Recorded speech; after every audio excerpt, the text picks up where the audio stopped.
자식을 망치는 사람들. 대한민국 서울은 엄청난 발전을 거듭했다. 그런데 개발 과정에서 수많은 흥망성쇠가 일어나고 그로 인해 벼락부자나 졸부들도 많이 태어났다. 어떤 고물상을 하던 영감은 자기 땅 앞에 지하철 역사가 들어서게 되어 졸지의 금싸라기 땅이 되어버렸다. 어떤 건축업자의 설득으로 자본금 없이 수십 층 고층 빌딩을 지어서 완공 후 임대세가 나오면 그때 그것으로 건축비 상환한다는 조건으로 건축을 하게 되었고 졸지의 영감은 수백억 원대의 자산가로 거듭나게 되었다. 문제는 이때부터다. 평소에 고물상 일을 하면서 3,000원짜리 돼지국밥에 소주 한 병이면 만족한 삶을 살았던 그에게 새로운 세상이 펼쳐졌다. 어마어마한 돈벼락에 정신이 없는 사이 자식 3형제의 침탈이 시작되었다.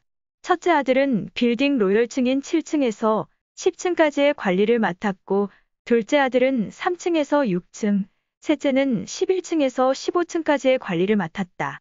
그리고 나머지 층은 아버지가 부동산 중개사무소에 맡겼다. 만일 당신이라면 어떻게 하는 것이 최상의 방법일까? 아버지가 고물상을 할 때는 첫째 아들은 조그만 문구상을 했고 둘째 아들은 중소기업 직장에 다니다 그만두고 집에서 놀고 있었고 셋째 아들은 전자대리점에서 배달을 맡고 있었다. 학벌은 중졸, 고졸이었다. 그런데 졸지의 졸부 밑에 졸부 자식들이 탄생된 셈이다. 성경 말씀에 내 백성이 지식이 없어 망한다라고 되어 있다. 성경 말씀은커녕 책 한 번 제대로 보지 못하고 돈에 관한 지식도 없는 부자지간에게 엄청난 월세와 보증금은 그들의 영혼을 급속하게 갉아먹게 되었다. 자식들 간이 비싼 외제 고급차 경쟁이 시작되었다. 그리고 각자 자기 사무실과 고급 실내 장식과 비서 여직원을 채용하고 사장 행세를 하기 시작했다.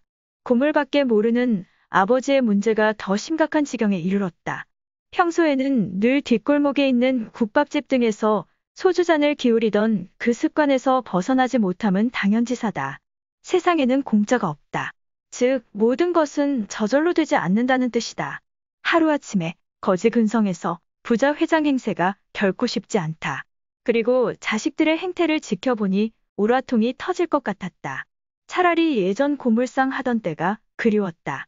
그때는 그래도 아버지를 챙겼고 자식들끼리 우애도 있어 어느 정도는 가정 평화가 있었는데 이제 그런 모습은 온데간데였고 자식들은 자기 목 챙기기에 형제간, 부자간의 정은 사라지고 아버지는 옛날 식당 등으로 전전하면서 소주잔을 기울이면서 신세타령으로 전락했다.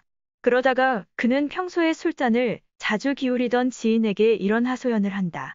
100억 원짜리 수표를 한 장 만들어 불에 태워 그 재를 소주잔에 타서 마시고 죽었으면 좋겠다. 라고 했다.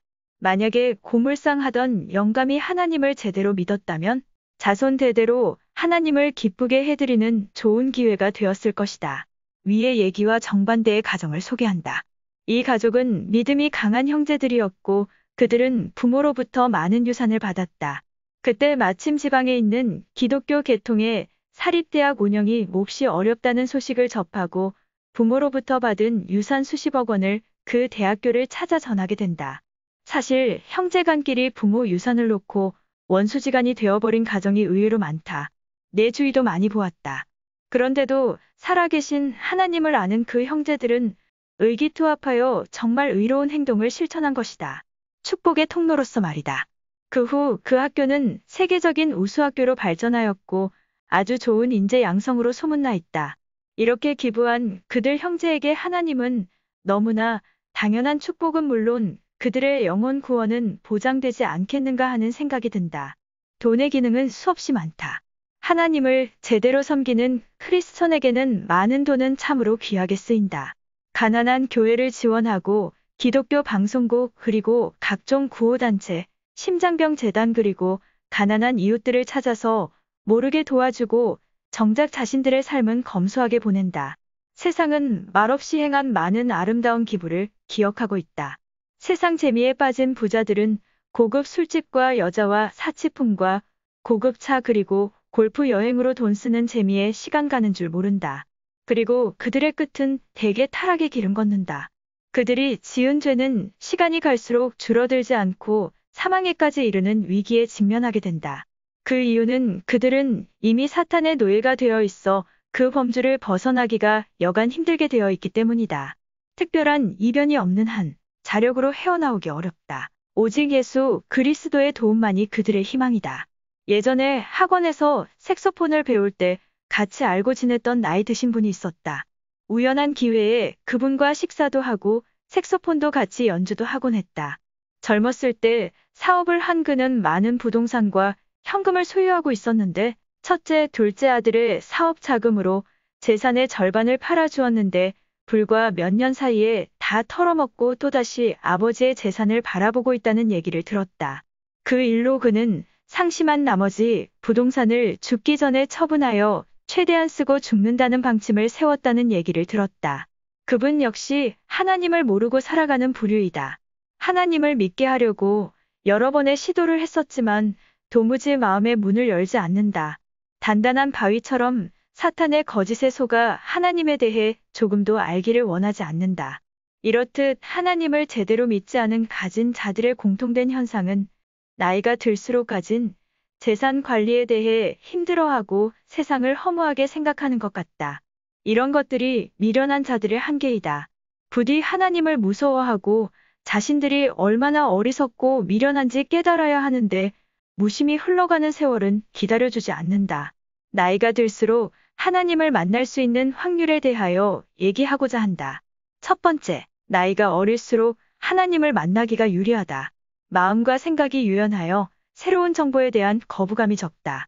따라서 하나님을 쉽게 만날 가능성이 있으나 쉽게 이탈될 수도 있다. 두 번째, 나이가 많을수록 하나님을 만나기 어렵다. 마음과 생각이 굳어 있어 새로운 정보를 받아들이기가 무척 어렵다. 그러나 일단 한번 받아들인 후에는 이탈은 훨씬 적다.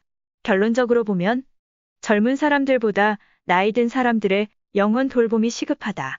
나이가 많으면 관리가 안 된 영혼은 이미 낡고 쪼그려들어 훼손 상태가 심하다. 따라서 나이는 자꾸 들어가고 하나님의 요구 수준까지 회복되기가 어렵다. 그러므로 나이가 많을수록 영혼의 회복에 목숨을 걸고 매달려야 한다. 그렇지 않으면 링거 주사 바늘 주렁주렁 매달린 상태에서는 주님 만나기가 결코 쉽지 않다. 죽을 때까지 영혼 회복은 많은 시간이 필요하다. 왜냐하면 성경 말씀을 읽으면서 자아 죽이기, 가진 것 나누기, 무거운 짐 내려놓기 등등 해야 할 일들이 너무나 많음에도 사실 지옥 맛을 보기 전에는 여간하여 손에 쥔 것을 포기하지 못한다.